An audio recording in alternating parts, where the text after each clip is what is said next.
মধ্য এশিয়ার ঐতিহাসিক জনপদ বুখারা, যে নগরী পৃথিবীকে উপহার দিয়েছে হাদিস শাস্ত্রের শ্রেষ্ঠ ইমাম আবু আবদুল্লাহ মোহাম্মদ ইবনে ইসমাইল আল বুখারী রহমাতুল্লাহি আলাইকে। ১৯৪ হিজরিতে তার জন্ম। শৈশব থেকেই হাদিসের প্রতি ছিল অসাধারণ অনুরাগ।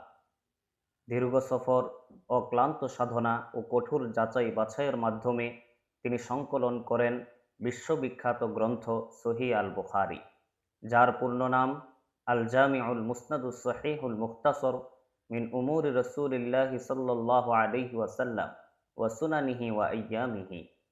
সিহাসিত্তার মধ্যে এর স্থান প্রথম, আর পবিত্র কোরআনের পর মুসলিম উম্মার নিকট এটি সর্বাধিক বিশুদ্ধ ও নির্ভরযোগ্য গ্রন্থ হিসেবে স্বীকৃত।